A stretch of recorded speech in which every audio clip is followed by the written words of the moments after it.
अऊज़ु बिल्लाहि मिनश्शैतानिर्रजीम बिस्मिल्लाहिर्रहमानिर्रहीम अल्हम्दुलिल्लाहि रब्बिल आलमीन अस्सलातु वस्सलामु अला रसूलिल्लाह सल्लल्लाहु अलैहि वसल्लम रब्बिश्रह ली सदरी वयस्सिर ली अमरी वहलुल उक़्दतम मिन लिसानी यफ़क़हू क़ौली। अस्सलामु अलैकुम रहमतुल्लाहि व बरकातहू। सब चैनल को तुम्हें भी ये वीडियो देखने के पहले दरूद और सलाम पढ़ को ये वीडियो देखना शुरू करो। आज का 5 मिनट का मदरसा को अब चलता है 12वां महीना ज़िलक़ादा का 14 तारीख़ के बारे में इंशाअल्लाह 10 हदीसें हती उसे मालूम कर लेने की कोशिश करेंगे। पहली बात इस्लामी तारीख़ के बारे में आज हमें मालूम कर लेने जाती हैं।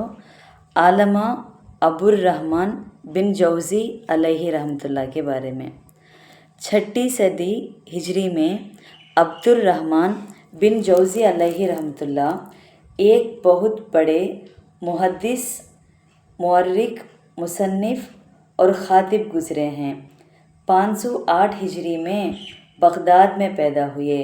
बचपन में बाप का साया सर से उठ गया और जब पढ़ने के काबिल हुए तो माँ ने मशहूर मुहद्दिस इब्ने नसीर के हवाले कर दिया और आपने बड़ी मेहनत और शौक़ के साथ अपना तालीमी सफ़र शुरू किया। वो ख़ुद फरमाते हैं कि मैं 6 साल की उम्र में मकतब में दाखिल हुआ। बड़ी उम्र के तलबा भी मेरे क्लास में थे।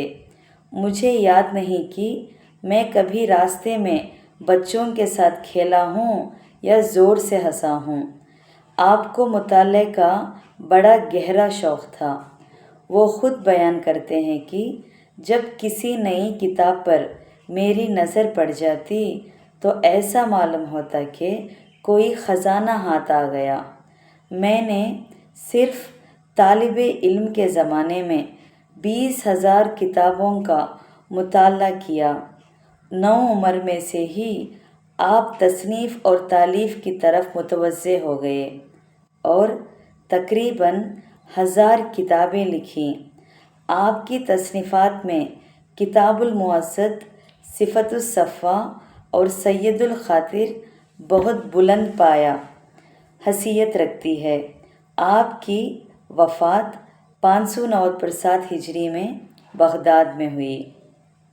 2वां क़िस्सा हुज़ूर सल्लल्लाहु अलैहि वसल्लम का मोजिज़े के बारे में, एक चमत्कार के बारे में, बैतुल मुक़द्दस के बारे में ख़बर देना।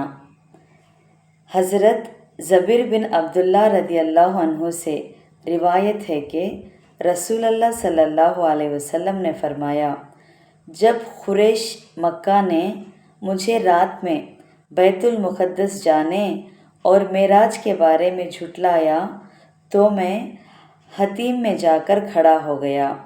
फिर अल्लाह ताला ने बैतुल मुक़द्दस को मेरे सामने ज़ाहिर कर दिया।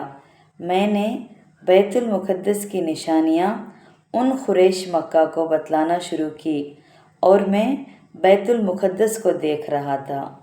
सही बुखारी हदीस 3886 के रेफरेंस में से या को मेराज के सफ़र को गए टेम्पो बैतुल मुक़द्दस करने से गए हते नहीं वो झुटले है टेम्पो मक्का में थे। सो कुरैशा अल्लाह ताला उनको पूरा फिर और एक बार दिखाई गए थे उनके आगे बैतुल मुक़द्दस दिखा को निशाने हम पूरे बोलने लगी। वो एक मौजिज़ा कर को बोलते हैं चमत्कार। 3वां क़िस्सा एक फ़र्ज़ के बारे में, क़ुरबानी का ख़ज़ा। अगर किसी शख्स ने जानवर होते हुए क़ुरबानी के दिनों में क़ुरबानी नहीं की तो अब वो जानवर गरीबों और मोहताजों को ज़िंदा सदक़ा करना वाजिब है। वक्त गुज़रने के बाद उसकी क़ुरबानी दुरुस्त नहीं होगी। बदयुस सनाई 10/268 फ़सल फ़ी अनवा कैफ़ियतिल वुजूब के रेफरेंस में से। 4वां क़िस्सा एक सुन्नत के बारे में, गुनाहों से बचने की एक दुआ है। गुनाहों से बचने के लिए ये दुआ पढ़े, अल्लाहुम अरहमनी बितरकिल मआसी अबदम मा अबखयतनी। इसका तर्जुमा क्या है तो, ऐ अल्लाह जब तक मैं ज़िंदा रहूँ مجھے گناہوں سے بچنے کی توفیق عطا فرما۔ ترمذی 3570 ابن عباس رضی اللہ عنہ کے ریفرنس میں سے۔ 5واں قصہ ایک اہم عمل کی فضیلت کے بارے میں۔ مسجد کی صفائی کا انعام۔ رسول اللہ صلی اللہ علیہ وسلم نے فرمایا، جو شخص مسجد کا کوڑا کرکٹ صاف کرے گا اللہ تعالیٰ اس کا گھر جنت میں بنائیں گے۔ ابن ماجہ 757 ابو سعید رضی اللہ عنہ کے ریفرنس میں سے۔ 6واں قصہ ایک گناہ کے بارے میں۔ کسی مسلمان کا مذاق اڑانا نہیں کربل کو۔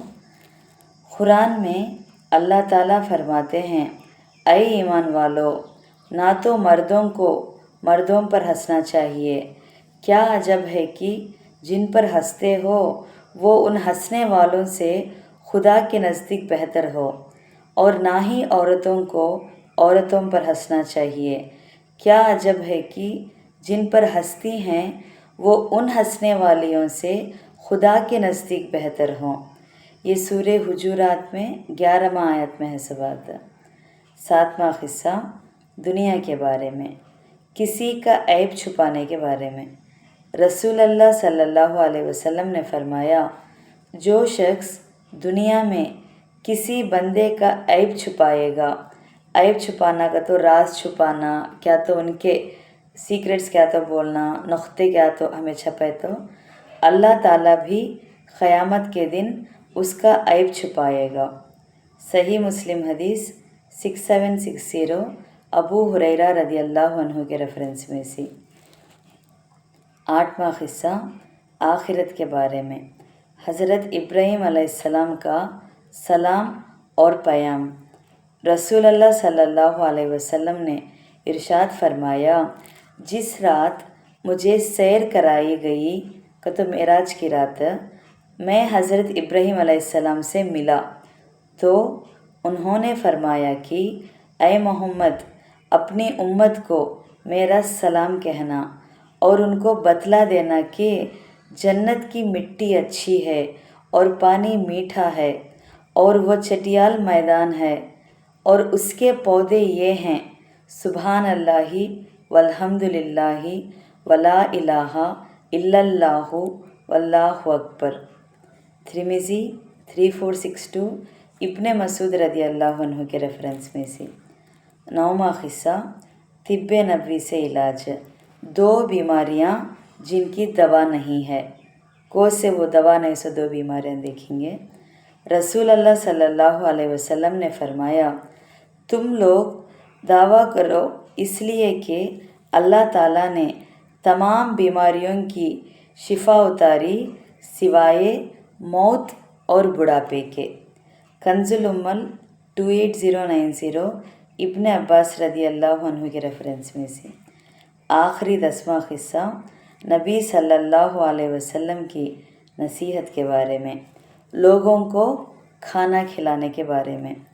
رسول اللہ صلی اللہ علیہ وسلم نے فرمایا، اللہ تعالیٰ کی عبادت کرتے رہو، کھانا کھلاتے رہو اور سلام پھیلاتے رہو، اپنے ان اعمال کی وجہ سے جنت میں سلامتی کے ساتھ داخل ہو جاؤ گے۔ ترمذی 1855 عبداللہ بن عمر رضی اللہ عنہ کے ریفرنس میں سے۔ الحمدللہ آج کا 5 منٹ کا مدرسہ 14 ذی الحجہ کے بارے میں بات کر لیے۔ انشاءاللہ کل 15 ذی الحجہ کے بارے میں بات کریں گے۔ السلام علیکم ورحمۃ اللہ وبرکاتہ۔